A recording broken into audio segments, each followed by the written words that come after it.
नमस्कार, आप देख रहे हैं समाचार 18 न्यूज और आज हम ये खबर दिखाएंगे उत्तर प्रदेश के कानपुर नगर से। मांगों को लेकर लॉयर्स क्लब ने मुख्यमंत्री को सौंपा ज्ञापन। कानपुर केंद्र व राज्य सरकारों द्वारा अधिवक्ता विरोधी नीतियों व अधिवक्ताओं की उपेक्षा को लेकर अधिवक्ताओं में गहरा असंतोष है। इसी क्रम में लॉयर्स क्लब से संबद्ध अधिवक्ताओं ने शनिवार को जिलाधिकारी के माध्यम से मुख्यमंत्री को संबोधित एक ज्ञापन सौंपा। ज्ञापन में अधिवक्ताओं ने आरोप लगाया कि सरकार ने अधिवक्ताओं की मांगों पर कई बार वादे किए लेकिन अब तक उन्हें पूरा नहीं किया गया। खास तौर पर अधिवक्ताओं को पेंशन, नए अधिवक्ताओं के लिए स्टाइपेंड, मेडिकल सुविधा और इंश्योरेंस जैसी बुनियादी व्यवस्थाओं से वंचित रखा गया है। ज्ञापन में चेतावनी दी गई है कि यदि मांगे जल्द पूरी नहीं की गई तो अधिवक्ता वर्ग आंदोलन करने को बाध्य होगा।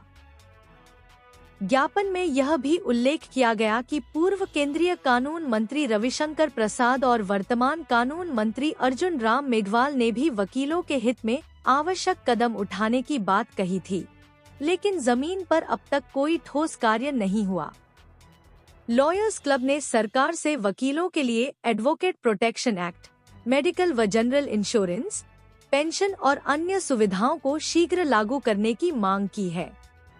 अधिवक्ताओं का कहना है कि जब तक उनकी मांगे पूरी नहीं होती, संघर्ष जारी रहेगा। उत्तर प्रदेश के कानपुर नगर से state bureau chief Achin Arora की खास रिपोर्ट। अपना परिचय दीजिए। आज जो आप विज्ञापन दे रहे हैं, किस उद्देश्य में देना चाह रहे हैं? उमाशंकर त्यागी एडवोकेट, चेयरमैन लॉयर्स क्लब। हम लोग बराबर अधिवक्ताओं की समस्याओं को लेकर के महीने के प्रथम शनिवार व तृतीय शनिवार को कभी महामहिम राष्ट्रपति, कभी माननीय मुख्यमंत्री, कभी माननीय कानून मंत्री और कभी माननीय प्रधानमंत्री को ज्ञापन देने का कार्य करते हैं। आज पूरे देश में अधिवक्ताओं की हालत किसी छिपी हुई नहीं है। सभी के लोगों के लिए तो अन्य प्रकार तमाम प्रकार की जो है योजना है, लेकिन हम अधिवक्ता बंधुओं के लिए किसी प्रकार की कोई योजना आज तक किसी सरकार ने लागू नहीं की। जितनी भी सरकारें आई उन्होंने केवल हम लोगों को आश्वासन देने का काम किया, लेकिन अगर बात करें सतही कि उन्होंने कोई भी उसको जो है धरातल पर उतारने का कार्य नहीं किया। आज हम लोगों ने इस ज्ञापन के माध्यम से 6 सूत्री मांग मुख्यमंत्री महोदय से हमने की है।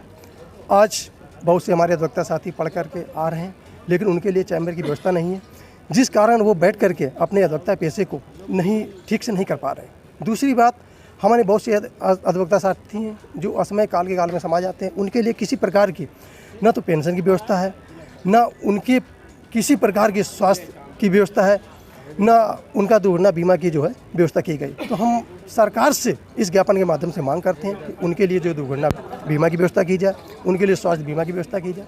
इसके साथ ही जो हमारे नया अधिवक्ता साथी पढ़े लिख कर आ रहा है, तो उनके लिए 5,000 रुपये प्रतिमाह स्टाइपेंड की व्यवस्था की जाए।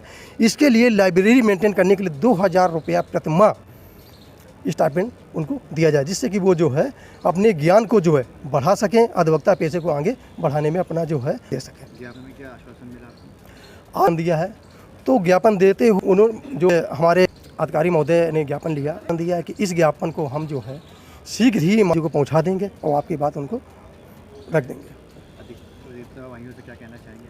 मैं अधिवक्ता भाइयों से ये कहना चाहूँगा कि आप सब लोग एकजुट होकर रहिए, क्योंकि जब तक हम एकजुट होकर नहीं रहेंगे तब तक हमारी बात कोई सुनने वाला नहीं है। क्योंकि आप देख रहे हैं कि अभी जो हमारा काला कानून 2025 लागू किया गया है, जिसका आज यानी धरातल पर उसको देखने का आ रहा है, बहुत से अधिवक्ता साथियों के खिलाफ जो है FIR दर्ज की जा रही हैं। ये परिणाम है कि हम अधिवक्ता साथी एक नहीं है, उसी का परिणाम स्वरूप इस प्रकार के जो है अधिवक्ता विरोधी काले कानून लागू किए जा रहे हैं।